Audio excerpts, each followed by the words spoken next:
tan importante para nosotros, que es de alguna manera la cima o el punto de llegada de un trabajo que duró muchísimos años, que implicó muchísimos, no sacrificios, porque en realidad lo hicimos con muchísimo gusto, pero una larga trayectoria hasta llegar a este final, que es este libro, Las raíces del árbol de la libertad, que hemos construido con un grupo importante de investigadores de esta facultad y lo hemos codirigido con Fernando Williams.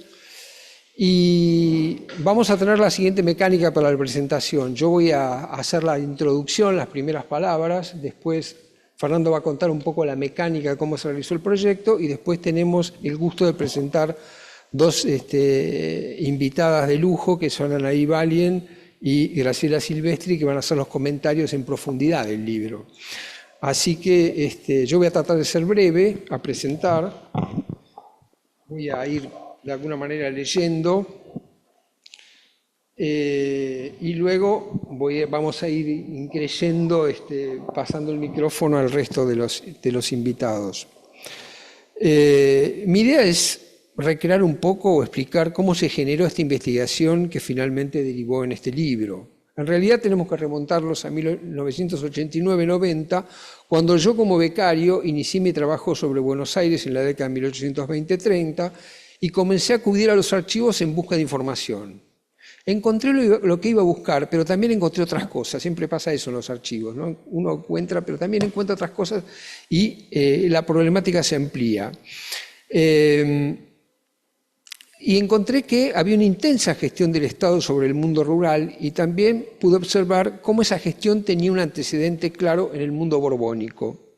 Me sorprendí además gratamente, ya que pude descubrir que más allá de los documentos que probaban esta gestión, existían los planos, las cartografías, las actuaciones de las comisiones locales, cuyo objetivo era reordenar los pueblos de campaña, crear nuevos, regularizar los existentes para construir comunidades que permitiesen fijar la errante población de la campaña en los pueblos, poder formar las milicias necesarias con ellos, fijar la mano de obra en un lugar preciso, pero también otorgarles a los pobladores el derecho de ciudadanía, ya que no se entendía la civilización sin el afincamiento a una estructura urbana.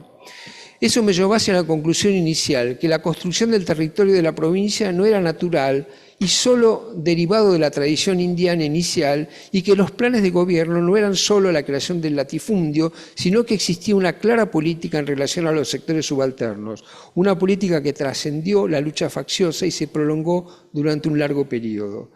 Todo esto quedó en suspenso durante muchos años hasta que se me ocurrió retomar el tema como proyecto de investigación dentro del programa de incentivos de la universidad.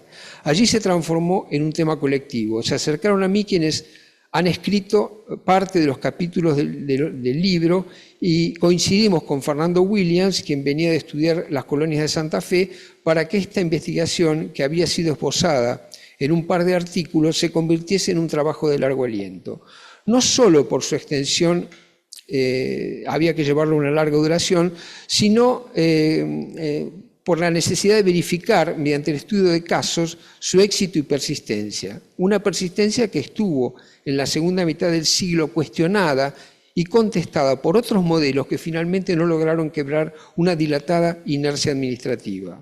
Luego se asoció Graciela, ya que el tema coincidió con la preparación de su libro sobre el paisaje argentino y su aporte fue fundamental para que recorriéramos el territorio y percibiéramos la relación entre la historia material y la historia del paisaje. De allí en más se inició la construcción de un libro cuya materialización fue importante, fue importante el aliento de Osvaldo Barqui, a fin de que fuera incluido en su colección Historia del capitalismo agrario pampeano. Algo que no sucedió, ya que el trabajo llevó largo tiempo de elaboración, pero el resultado está a la vista y es producto de una ardua tarea de equipo, una tarea en la cual confluyen los precisos redibujos de Loyola y Ciccioli, el estudio de la burocracia y la gestión estatal de Virginia Galcerani y Susana Crichelli, el particular análisis de Belina Jules sobre la colonia de Coliqueo, los estudios de Omar Loyola y Teresa Zweifel sobre los pueblos y colonias del hinterland porteño, y los precisos y contundentes estudios de Rosana Obregón, Fernando Williams y Julián Ciccioli sobre algunos de los casos que constituyen la parte central del libro.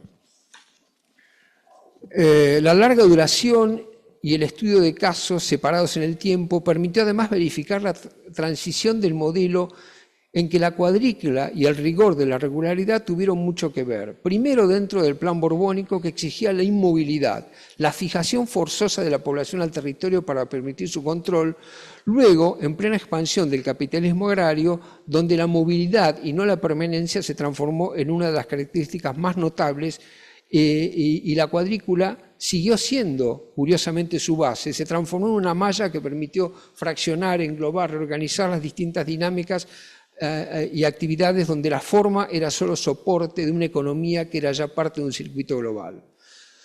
Todo esto, esbozado en rápido resumen, constituye la historia de este trabajo que hoy, con un amplio reconocimiento a todos los que participaron en él, queremos presentar. Fundamentalmente agradecer a la colección Las Ciudades y las Ideas de la editorial de la Universidad de Quilmes y a sus directores, y al CONICET y la Universidad Nacional de La Plata, que financiaron durante muchos años esta investigación. Muchas gracias.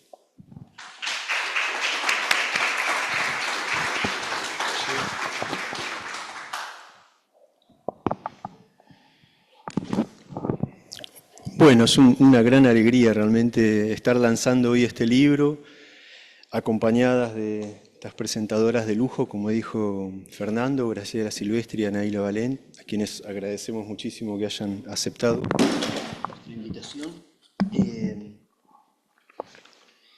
Una alegría también celebrar este punto de llegada,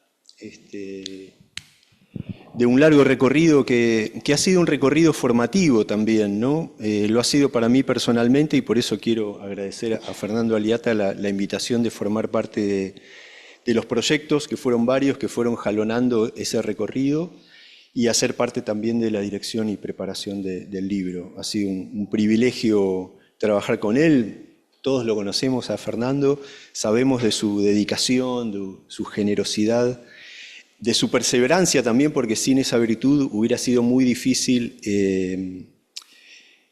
que una serie de artículos y ponencias, que es el típico resultado de los proyectos de investigación, se convirtiera en algo mucho más orgánico y mucho más consistente como un libro, ¿no?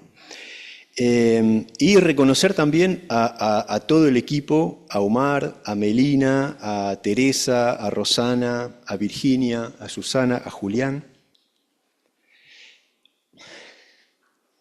Perdón.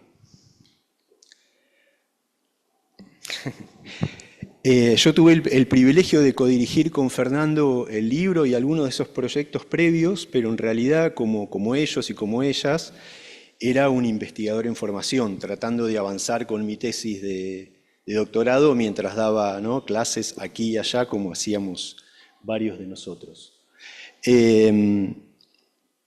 Y entonces me gustaría detenerme hoy no tanto en el contenido del libro, del que van a hablar seguramente nuestras invitadas, sino hablar de cómo la investigación en la que se basa constituyó para nosotros una experiencia formativa, digamos, señalando algunos aspectos de ese recorrido que hoy, haciendo una pasada en limpio, me doy cuenta que fueron parte de nuestro entrenamiento como historiadores. No tenía pensado que me iba a emocionar así. Bueno, hice una serie de puntos que son puntos incompletos, por supuesto. El primer punto tiene que ver con la historiografía, o sea, qué se había dicho de la historia del territorio bonaerense, ¿no? Fernando nos invitó a tomar muy en serio el conocimiento de esa historiografía para precisar una postura propia y también para darnos cuenta cuál podría ser nuestro aporte dentro de ese panorama, ¿no? Ya otros historiadores se habían enfrentado con una historia que había sido construida en bloques a partir de periodizaciones y caracterizaciones basadas sobre todo en los vaivenes de la política o en los ciclos más largos de la legislación, y esos historiadores de la historia agraria, digamos, ya habían comenzado a problematizar, por ejemplo, la dimensión de las prácticas, y le debemos mucho a ellos que mostraron cómo, digamos, los propios actores, las comisiones de solares, los ejidatarios, por un lado ponían en evidencia la especificidad que tenían esos cinturones agrícolas de los núcleos urbanos, y por otro lado también se distanciaban de lo que esas prácticas revelaban, cómo había una distancia con lo que postulaban las leyes, ¿no? En las que se avanzaba el armado de esa política ejidal, digamos, ¿no? Creo que ahí aprendimos a valorar el detectar las contradicciones y darnos cuenta que el trabajo a realizar consistía un poco en entrar por esos intersticios, ¿no? De ese primer punto se desprende otro, segundo punto, que implica a la interdisciplina, porque además de intentar adentrarnos críticamente en bibliotecas de otros campos, como la historia agraria, lo interesante fue que establecimos con los autores de esos otros campos una relación de intercambio que se cristalizó en varios encuentros, fundamentalmente con quienes justamente de la historia agraria habían comenzado a interesarse por los ejidos, Guillermo Banzato, Sol Lanteri, fundamentalmente Fernanda Barcos, que es la que rescató de otro autor el concepto de colonización ejidal, que resultó muy productivo, diría que tan productivo como provocativo también, porque invitaba a incorporar otra provincia historiográfica, digamos, que era la provincia de la colonización agrícola. Por lo tanto, eso exigía caracterizar los ejidos agrícolas no solo como producto de una contrastación con la gran propiedad ganadera, digamos, tan simbólica, digamos, dentro de la historia de la provincia de Buenos Aires, sino también como contrastación con la colonia agrícola, tal como había sido puesta en práctica en el litoral. Entonces ahí se armaba un mapa que iba más allá de la provincia de Buenos Aires y una línea de tiempo que nos confrontaba con la larga duración, como señalaba Fernando, ¿no? O sea, de los primeros experimentos rivadavianos, por lo menos hasta la Ley Avellaneda de 1876, que es la que primero intenta unificar toda esa legislación. Justamente como tercer punto, y ya voy terminando porque son solo 5 nada más, creo que en un contexto de hiperespecialización de la investigación que muchas veces privilegia, me parece que en los últimos años mucho más, lo micro, un tercer punto que me parece importante de todo este proyecto fue el desafío de lidiar con la larga duración, ¿no? Que es algo que rescato también como enseñanza. O sea, una larga duración donde había, por supuesto, continuidades, pero también discontinuidades que se manifestaban en una variedad insospechada al principio de estrategias de apropiación del territorio. Creo que Graciela va a hablar del caso de la tribu Coliqueo, que es una muestra elocuente de esa diversidad, ¿no? 2 puntos más y termino. Y para este punto voy a mostrar unas imágenes. Dije que no solo era necesario lidiar con la larga duración, sino también con un territorio geográficamente vasto, muy extenso, con realidades diferentes, lo que dio resultados bien diversos a nivel de la implementación de la política ejidal, un poco a contrapelo de la idea de que la provincia de Buenos Aires fue ocupada con un mismo tipo de trazado, ¿no? Casi como universal, que uno puede encontrar en todos lados, ¿no? Si estos ejidos venían a crear un nuevo territorio de lo agrícola bajo la tutela de lo urbano, ¿cómo no meterse con los trazados que delimitaban esos ejidos y que distribuían la tierra entre los nuevos ocupantes? Bueno, estos son los casos, ¿no? Que hablan un poco de esa diversidad y de esa extensión geográfica. El abordaje que Fernando nos propuso no solo se detenía en los cuerpos técnicos estatales encargados de demarcar y de dividir la tierra, sino en los propios documentos, en esas planimetrías que importaban siempre cierto grado de negociación con las condiciones locales, que fue bastante interesante descubrir, la verdad.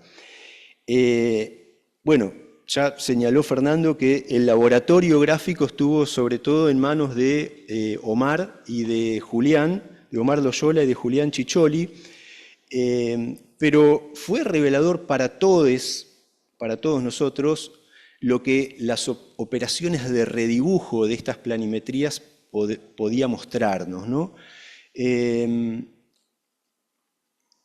Hubo distintos tipos de redibujo, en realidad. Hubo un primer tipo de redibujo que se limitaba a pasar en limpio un solo plano, ¿no? Ceñido siempre a un pueblo que era como nuestra unidad de análisis, ¿no?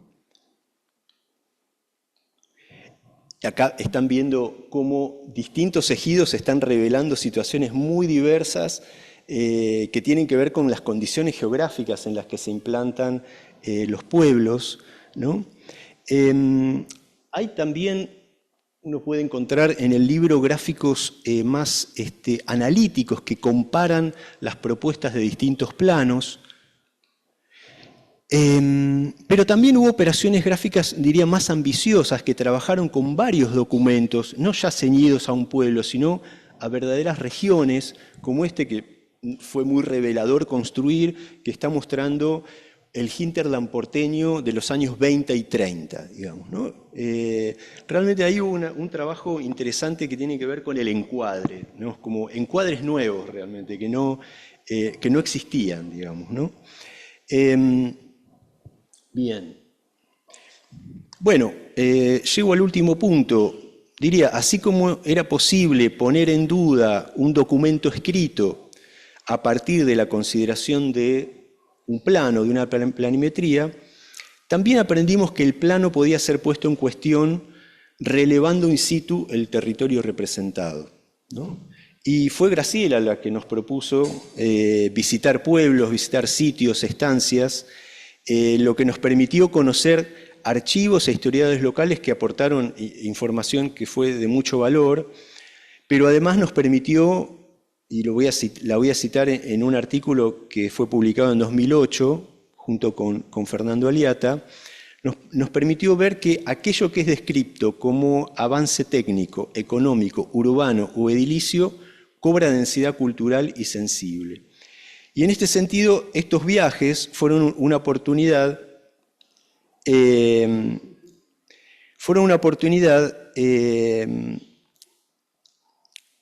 para ver cómo hay algo que es, diría, de la dimensión de la experiencia, de lo experiencial, que puede reorientar verdaderamente la investigación y permitiendo, volví a citar de nuevo ese mismo artículo, dicen Graciela y Fernando, pensar no solo en términos de estructuras abstractas, hipótesis necesarias, sino también en términos de cultura material. Bueno, y para terminar, quería mostrar algunas de estas fotos, muy pocas, de las muchas que tenemos de esos recorridos por las estancias, por los sitios, por los pueblos, ¿no? Es el momento cholulo de la presentación, donde uno puede también ver el paso de los años, cruel siempre.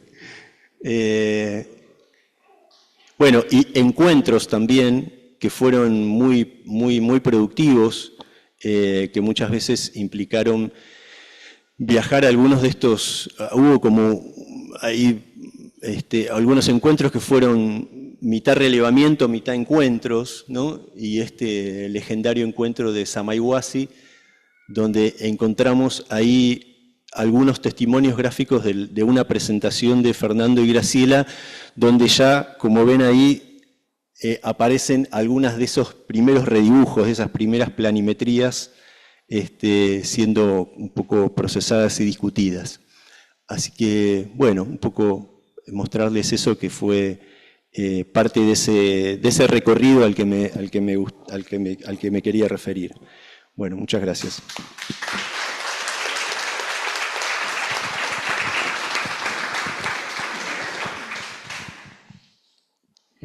Bueno, estoy muy complacida de presentar este libro y agradezco muchísimo la invitación a hacerlo. Es un libro de colegas y amigos cuyo trabajo admiro, producto, como ellos han mencionado, de sólidos proyectos de investigación desarrollados en el IDEAB o sus antecedentes dentro de esta querida facultad. El libro, por lo tanto, condensa un trabajo enorme y extraordinariamente sólido, que es un auténtico proyecto colectivo con una dirección unificada y objetivos compartidos. Una obra madura, muy lejos de un formato de libro muy frecuente actualmente, que es el de la colección de trabajos de distintos autores con un tema en común, pero muchas veces careciendo de perspectivas convergentes.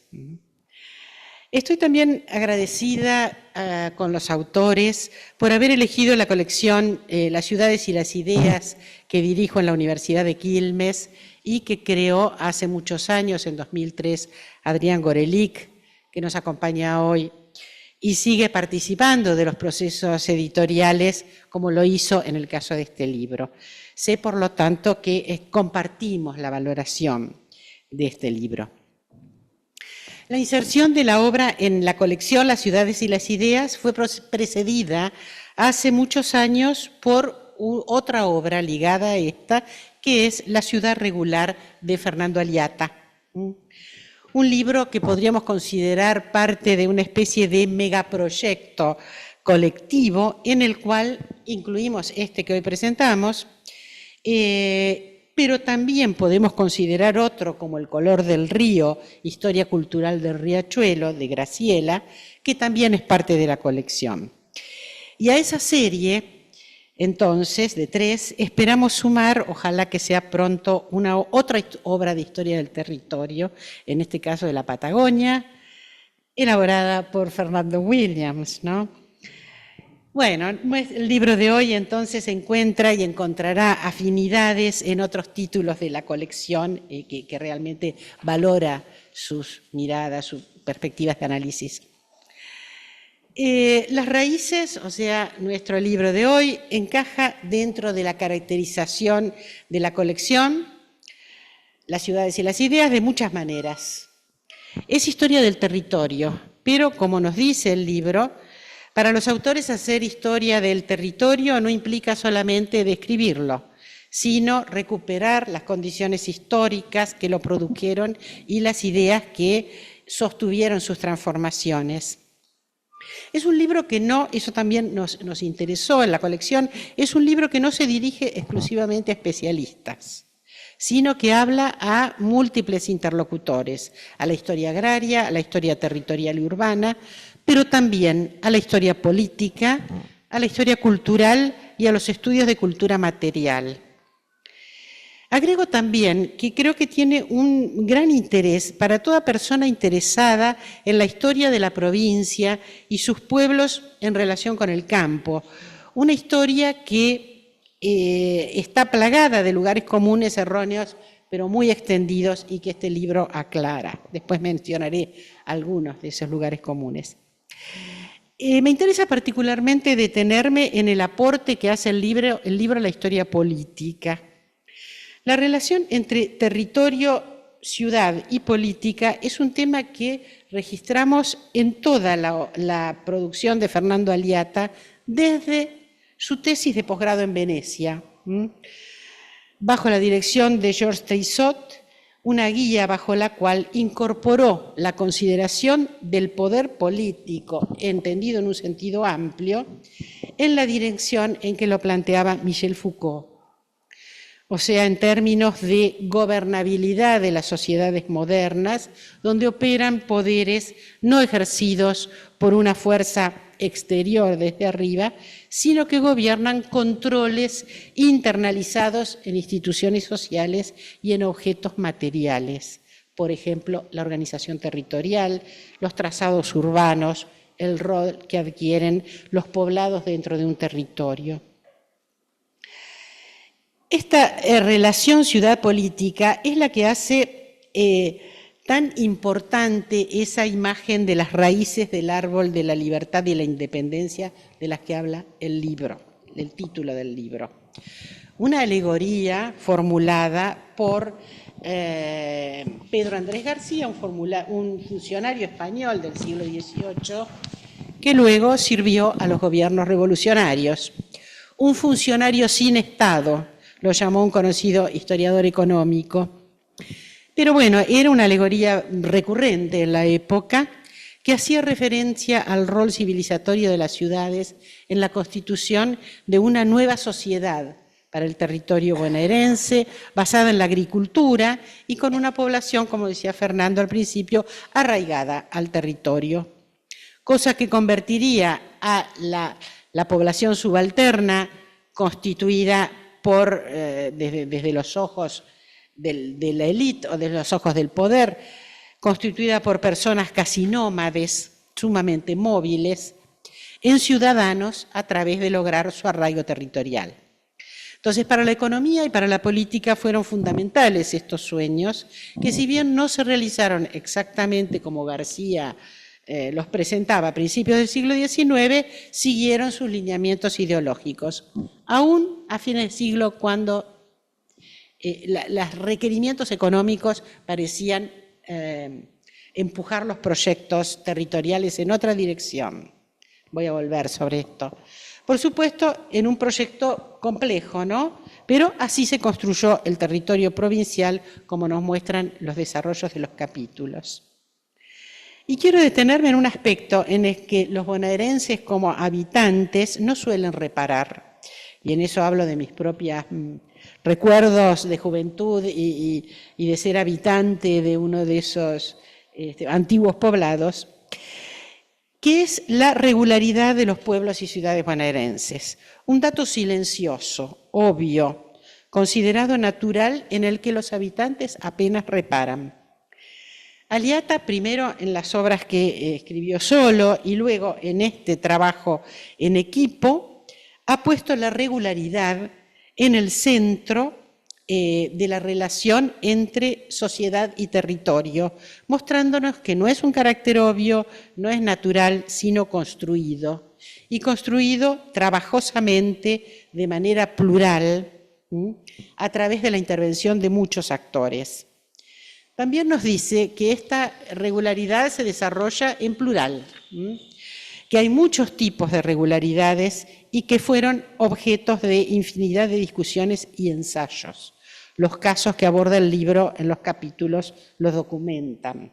La colonización ejidal, sobre la cual vamos a volver, pero también las colonias agrícolas, más tarde los pueblos de los ferrocarriles, son todos organizaciones o esquemas que se orientan dentro del campo de la regularidad. Por supuesto que, bueno, repito algo que dijo Fernando, detrás de estas regularizaciones están las prescripciones coloniales de las leyes de Indias. Pero por supuesto que ellas no alcanzan para justificar la permanencia con variaciones en el extenso periodo que sigue a la caída del régimen colonial, ¿no? Y que aún continúa marcando los desarrollos bonaerenses del presente.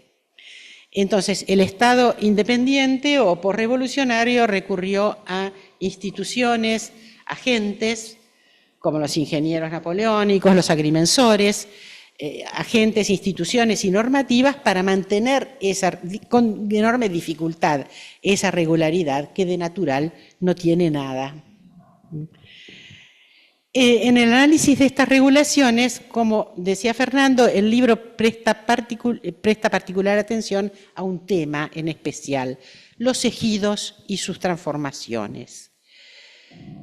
Una palabra que hoy es antigua, que nadie usa ni sabe qué quiere decir, y que en otros países de colonización española adoptaba otras formas. Una extensión que, según las leyes de Indias, debía rodear las ciudades para mantener un posible espacio de crecimiento de la ciudad, y que en el periodo independiente fue explícitamente destinada a la agricultura y que era el lugar en el que se pensaba arraigar esa población móvil, subalterna, móvil e indisciplinada. Entonces, bueno, ese es un tema central que recorre el libro, después voy a volver un poquito. Vuelvo en general al libro y a la relación con la colección, y algo que nos llamó la atención, que voy a retomar de lo que decía Fernando, porque es algo renovador realmente, es la renovación que implica de metodologías y de relación con las fuentes históricas. Es un trabajo sumamente riguroso, donde nuestros autores y autoras han entrado en la historia del territorio usando metodologías que vienen del campo del análisis de la ciudad y de la arquitectura. Por ejemplo, tomando como referencias las reconstrucciones tipomorfológicas urbanas de ciudades europeas realizadas por Saverio Muratori, o más tarde, actualmente, los estudios urbanos o territoriales de Joaquín Sabaté en Barcelona. Entonces, no es casual que todos los integrantes de este equipo, bueno, son arquitectos originalmente y que ingresan a un nuevo campo, la historia del territorio, con un bagaje que les permite renovar ese campo, aportando y mirando al territorio desde otro lugar. Y dentro de este bagaje instrumental ocupan un rol central, del cual ya ha hablado Fernando, el análisis gráfico, que implica, como paso previo al análisis, el redibujo, ¿no? Redibujo, un aporte altamente original de este libro y que solo un trabajo en equipo permite hacer, porque además es un trabajo de mucho esfuerzo, de mucha duración. El redibujo, visto desde la perspectiva del lector, estimula un diálogo particular, explicativo, con los contenidos de la obra, y realmente los lectores agradecemos infinitamente esos redibujos clarísimos. Pero por otro lado, como decía Fernando, tienen un carácter instrumental muy importante para la investigación, porque les permiten a los investigadores, de alguna manera, reimaginar las operaciones de transformación territorial al enfrentarse al dibujo. Eso hace volver sobre las operaciones de una forma mucho más concreta que un texto no podría hacer nunca. Implica también pensar con las imágenes, pensar a partir de imágenes, no solo de palabras. Y para poder hacer esas operaciones vemos que los autores y las autoras muestran un amplio conocimiento de debates actuales sobre la cultura visual en particular y sobre la cartografía, que bueno, eso también se revela en distintas tesis de doctorado como la de Tere, que están muy próximas a este trabajo. Y también el trabajo cartográfico es una de las tantas evidencias que esta es realmente una obra de auténtico trabajo en equipo, ¿no? Que, bueno, destaco una vez más el trabajo de Omar, de Virginia Bonicato, de Julián Ciccioli, de Ana Brandoni, y creo que hay algunos más también, de Melina. Otro aspecto de interés para la colección fue el énfasis que hace la obra no solo en la historia material, en la historia del territorio, sino en las representaciones que lo acompañan. Como nos dice el prólogo del libro, para que haya cambios territoriales, tienen que producirse cambios en la forma en que en las formas de percibirlo, en los imaginarios sobre el territorio. Es decir, que la historia del paisaje como construcción cultural ocupa un rol central. Graciela tal vez retome este tema, ya que ha trabajado ampliamente el tema, en algunos casos en coautoría con Fernando Aliata. Finalmente, otro tema donde la cultura es central en este libro es en la cuestión de reparar en la cultura material. Los trazados, la organización territorial, son marcas que los investigadores interpretan como indicadores de modos de vida. de la vida cotidiana, de las prácticas, de las experiencias o los usos del espacio. También aparecen, por ejemplo, cosas como los atuendos y todos aquellos artefactos que marcan y transforman el campo, el alambrado, los molinos, etc.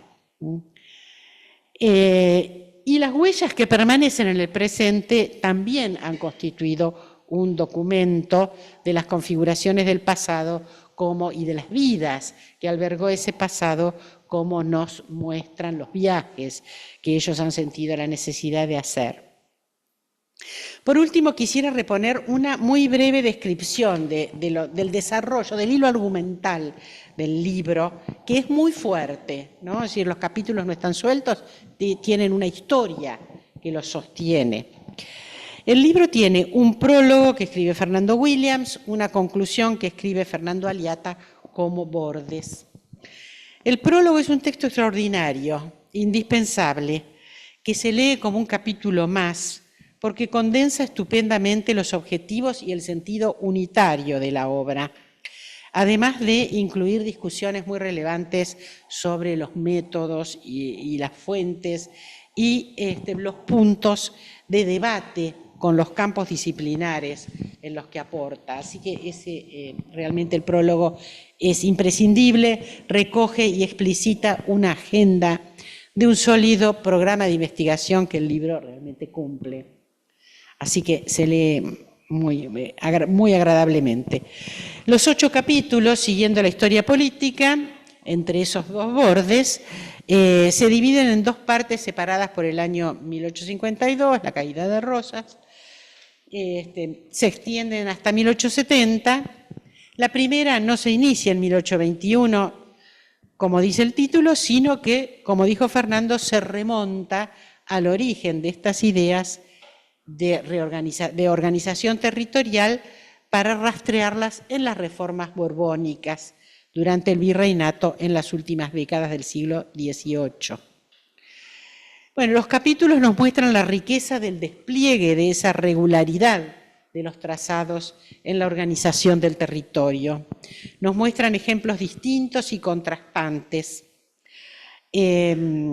además de registrar los cambios en el tiempo. Un capítulo particular que nos habla de otra formación cultural, de otra forma de ver y usar el territorio y de los intercambios y confrontaciones entre culturas, es el capítulo 8 de Melina Yulm, referido a la colonia indígena de Coliqueo y al cual seguramente Graciela se va a referir. El libro se cierra con una conclusión también de lectura imprescindible, la de Fernando Aliata, porque nos habla de los desarrollos que ocuparon el libro, pero en su periodo posterior, ¿no? Posterior. Cómo perviven, aún en un nuevo periodo económico, el de los años 1880-1890, de desarrollo del capitalismo agrario, porque, bueno, resultan funcionales a una nueva forma de explotación económica instalada en este momento ya de centralización político-administrativa.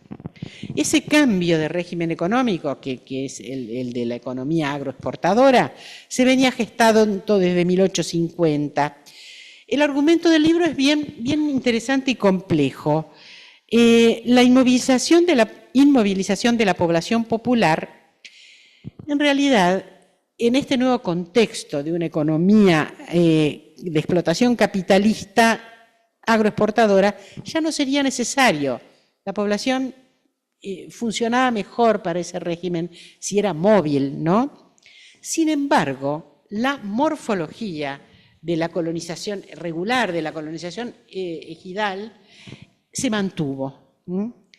¿Y por qué se mantuvo entonces? Bueno, por diríamos, las bondades de la regularidad, que por ejemplo permitían crear un nuevo mercado de tierras. El ejido desaparece, pero sus marcas morfológicas permanecen ya con otro sentido económico-social. Así que ese libro, digamos, ese último capítulo despega nuestras dudas sobre cuál es el destino de este momento de reflexión sobre el territorio. Bueno, por último, yo quiero agradecer al equipo editorial de la Universidad de Quilmes por la edición. Es un equipo pequeño, sumamente competente y muy comprometido con su trabajo, que la cuenta a Mónica Aguilar en la dirección, a Rafael Centeno en la edición de los libros, a Hernán Morfese y Mariana Nemitz en el diseño, y a Germán Conde, que hizo la corrección. Y también le quiero agradecer a Darío, que ha venido a traernos los ejemplares, porque realmente son un gran equipo y hicieron un gran trabajo con el libro. Gracias.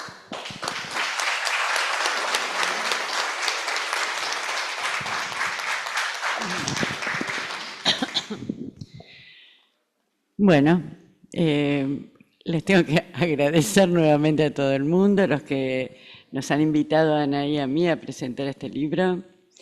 Pero quiero hacer hincapié en estos agradecimientos a la colaboración entre universidades públicas nacionales, en este caso Quilmes y La Plata. Las universidades públicas nacionales gratuitas siguen resistiendo a los ataques de la desfinanciación.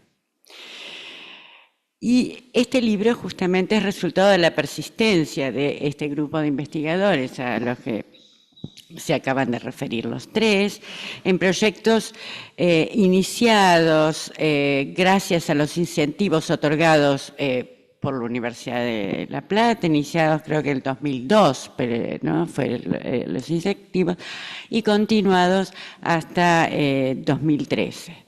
Con el tiempo, el grupo inicial, que como comentaba Fernando, fue ampliándose con investigadores más jóvenes, y de esta manera fue perfeccionándose un lenguaje común que todavía se mantiene como marca de agua, podríamos decir, del ITEPAC. Aunque yo dejé de participar activamente alrededor del 2008, seguí en contacto con mis compañeros que fueron precisando y mejorando las hipótesis que teníamos al principio. Como nota Fernando Williams en el excelente prólogo que ya señalaron ahí, cuando comenzamos a pensar sobre la construcción del territorio de la Pampa bonaerense, especialmente en la zona de la Pampa ondulada, que recolocaba el paisaje material ya no como escena de los acontecimientos históricos, sino como actor, tan clave como la sucesión de actividades y eventos, toda esta perspectiva se había visto favorecida por el llamado giro espacial, ¿no? Con lo cual, Williams habla de un desplazamiento de la visión engelsiana, dice Williams, yo diría hegeliana, más en general, del territorio que, comillas, da por sentado que la dominación es ejercida casi verticalmente y sin mediaciones, negando al espacio y a su materialidad una especificidad propia dentro de los procesos de dominación. Como dijo Anaí, Foucault había sido nuestro primer maestro, traído por varios de venecianos, aunque en esa época lo aplicábamos, voy a decir, en forma un tanto brutal. En este giro también se había abierto la consideración de los tiempos largos, que los historiadores políticos sobre todo desestimaban, lo que, como veremos en el libro, dará origen a la periodización adoptada que reconoce raíces borbónicas en el tipo de colonización ejidal que se apagan muy lentamente y cuyas marcas permanecen. La importancia otorgada en el libro de las huellas territoriales que permanecen y que además permiten otra lectura de antiguos relevamientos o cartografías, son testimonios también de estos cambios de clima epocal en los 70 y los 80. Anaí mencionó a Saverio Muratori, pero también Rossi fue inspirado por eso, arquitecto que por supuesto todo el mundo de la arquitectura conoce. Pero, ¿qué pasaba? Las lecturas de las viejas ciudades europeas o medio orientales no nos ayudaban demasiado para comprender América, sobre todo nuestra Sudamérica, en donde el afán de regularidad parece destacarse. Aliata menciona esta cuestión citando a Lévi-Strauss, que contrasta las ciudades egipcias orgánicas, dice él, con las americanas, destacando, dice Aliata, la idea de este filósofo, de que la regularidad, según Lévi-Strauss, se impone por sobre la naturaleza. Nosotros bien sabíamos ya a esa altura, que cuando Lévi-Strauss escribe esto, sabíamos gracias a Raymond Williams que la irregularidad también se impone sobre la naturaleza. En relación con el auge de la sensibilidad verde, que también se inicia por esa época, por los 70, Williams destaca estos cambios finisiculares como otro de los motivos que nos llevaron a preguntarnos nuevamente por esa área ambigua que recorrimos luego, que cruza campo y ciudad. En relación a la importancia recobrada del espacio, Fernando Aliata y yo escribimos un pequeño librito teórico, El paisaje como cifra de armonía, que ahora fue publicado por otra universidad pública, la Universidad Nacional del Litoral, en Santa Fe. Y estaba destinado, porque descubrimos el tema del paisaje en ese momento, estaba destinado a presentar ante los alumnos una idea de paisaje que se alejaba de los presupuestos puramente físico-ecológicos que utilizaba la geografía, para incluir abiertamente la inflexión estética, es decir, el conocimiento sensible. Mi tesis doctoral sobre el Riachuelo da cuenta de esto, la que está publicada en Quilmes también, como una zona industrial inundable atravesada por un río negro por los desechos de los frigoríficos, como La Boca, se convirtió, a través principalmente de los pintores que habitaban el lugar, en un popular paisaje visitado y reconocido por todos, turistas y locales, en épocas en que la modernización podría haberlo arrasado. La sensibilidad común es central para comprender un lugar. Volveré sobre esto cuando trate sobre los estudios de caso. Pero es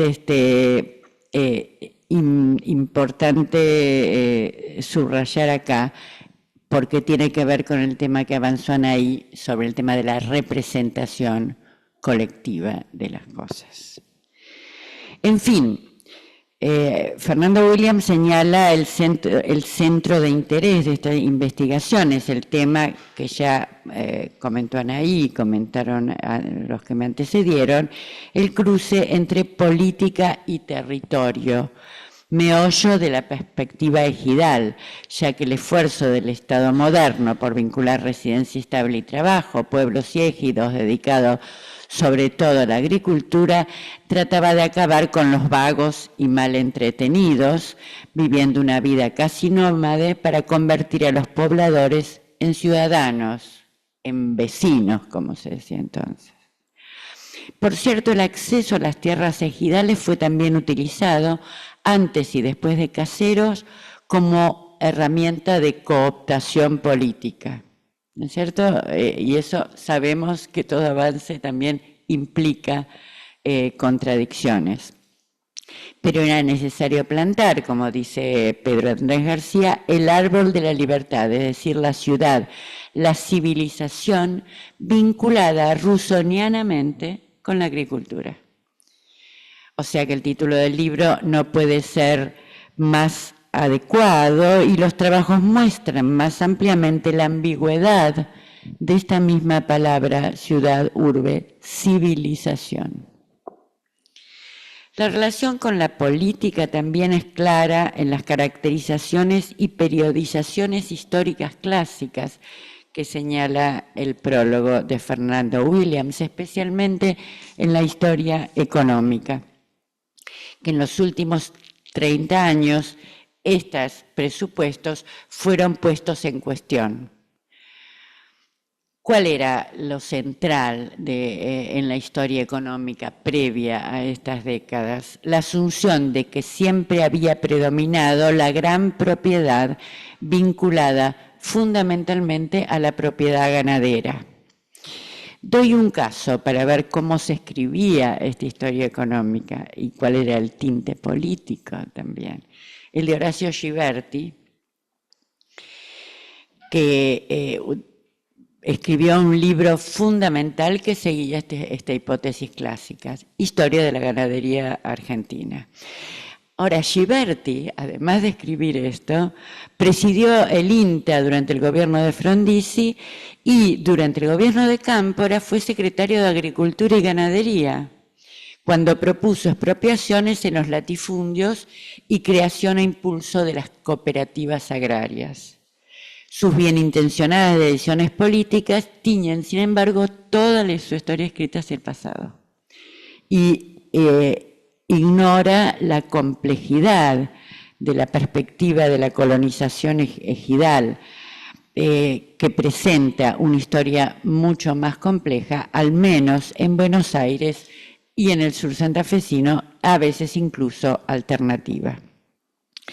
La hipótesis de los topógrafos como mediadores entre políticas generales de Estado y comunidad local también es un hallazgo notable. Como dijo Fernando, él venía trabajando el tema desde fines del siglo pasado, o sea, del siglo XX, y que dan cuenta no solo el libro, sino varias voces del diccionario que dirigió con Pancho Lierno. Releyendo estas voces, así como otras vinculadas a programas rurales, como estancias, mataderos, etcétera, es posible ver cómo la investigación que culmina en este libro ha avanzado sobre nuestros propios presupuestos de entonces. Pero quiero detenerme en el estudio de casos que van desde Dolores a Varadero, mostró Fernando el mapa, y que constituyen el eje, podríamos decir, de toda la larga investigación, por varias razones. En principio, los casos ponen de relieve la complejidad de la historia de este lado de la frontera, cruzando nuevamente historia política y también militar, y situación topográfica particular. Pero tan importante como esto fue la decisión desde el inicio de viajar hacia estos pueblos elegidos, atravesando en combi los caminos, midiendo sensiblemente las distancias, recuperando el paisaje transformado y su historia, munidos de documentos que revisábamos a la luz de lo que visitábamos. Al paisaje fijo, pictórico, le añadíamos entonces movimientos, sabores, olores. No olvido más esos viajes iniciales acompañados de los budines que hacía Virginia Bonicato. Ya habíamos realizado algunos viajes puntuales, algunos de nosotros, como la Chacla de los Remedios, la Casona de los Olivera, donde John Tweedy cultivó las especies nativas que inspiraron al joven Darwin su teoría de la evolución. Ejemplo de los experimentos botánicos de la época rivadaviana, o la reconstruida casa de Hudson, uno de los grandes y alternativos escritores de las pampas cercanas. Pero esto nos acercaba lentamente a aquellos casos que desarmarían más tarde la visión unívoca tradicional. Un ejemplo notable, como dijeron ustedes y me lo dejaron para mí, es el área de los toldos, más precisamente la colonia indígena de Coliqueo, cuyo examen se encuentra en el capítulo 8 y su autora, Melina Junz, una de las viajeras, tomó el caso en su tesis del 2020, Geohistoria del noreste de la provincia de Buenos Aires, territorios, fronteras y región, aunque ya había adelantado algunos artículos. No hubiéramos descubierto nada si no hubiéramos viajado por la zona pegada a la vieja frontera, a la primera frontera. Los indios amigos de la tribu de Coliqueo no solo cobraban sueldos y alimentos por su ayuda militar, no solo comerciaban y se mezclaban con criollos y españoles, sino que lograron la propiedad comunal de estas tierras fértiles, los hermosos paisajes que según el padre benedictino Meinrad Hooks, cuyos trabajos también descubrimos en el viaje, siempre elegían los indígenas.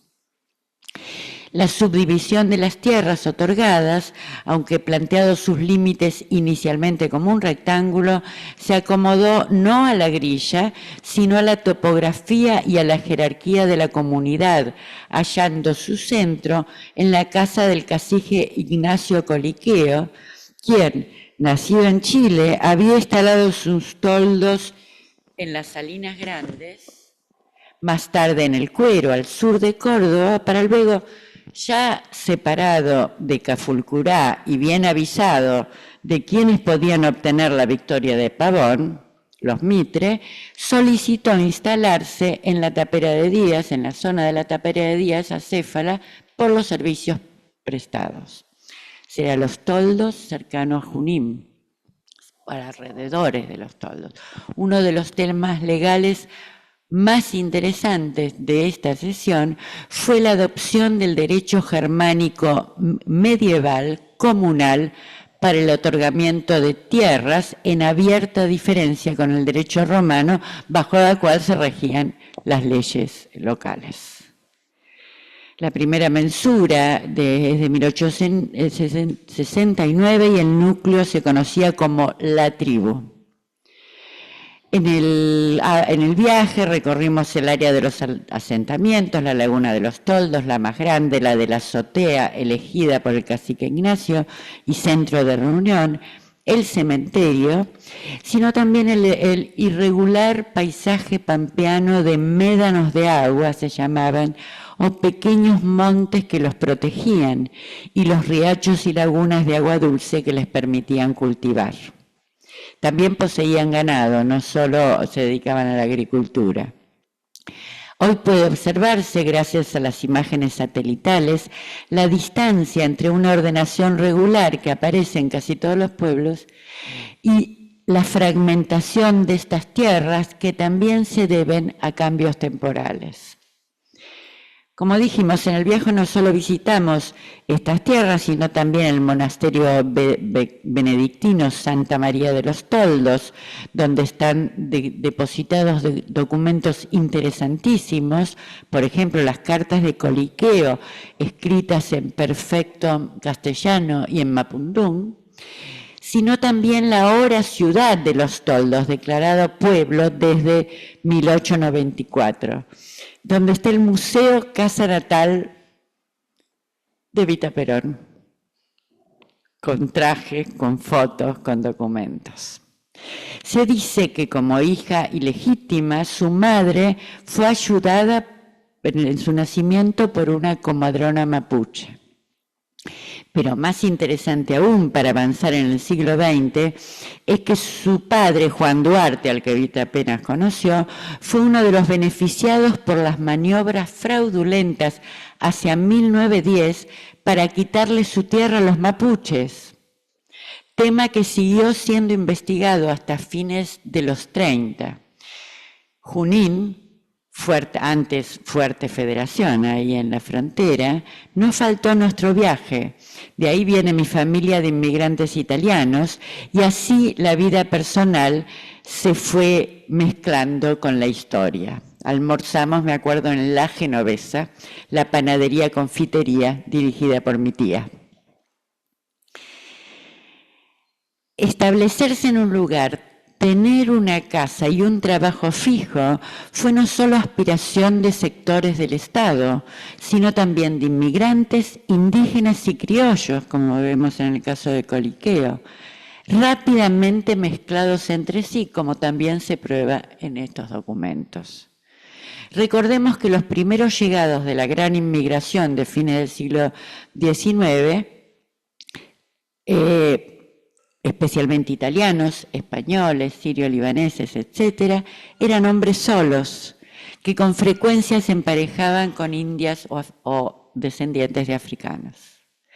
Si bien es cierto que existió una invisibilización de estas comunidades, yo me enteré muy tarde que mi tía abuela era mapuche, una vez se los conté, no es posible afirmar que solo fuera política de Estado, al menos hasta avanzado el siglo XX.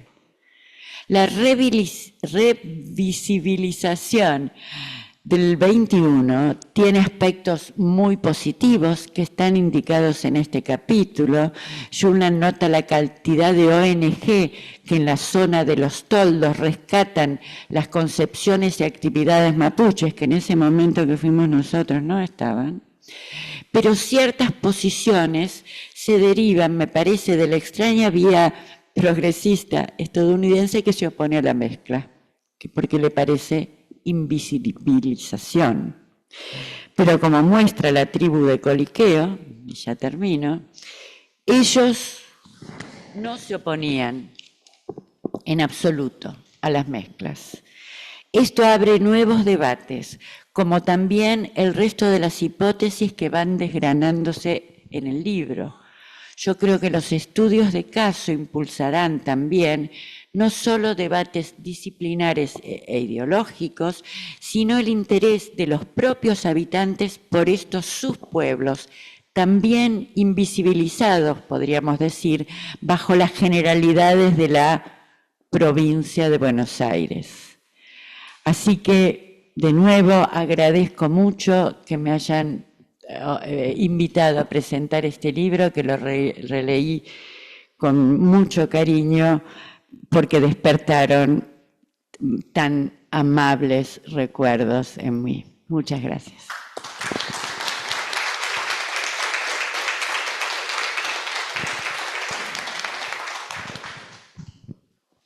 Bueno, terminada la presentación, los invitamos a tomar un vino que está allá al fondo y también que están los libros para los que quieran comprar de la editorial. Gracias. Antes de pasar al vino, tengo otra propuesta, que es invitar a los coautores a sacarnos todos una foto aquí con las presentadoras del libro.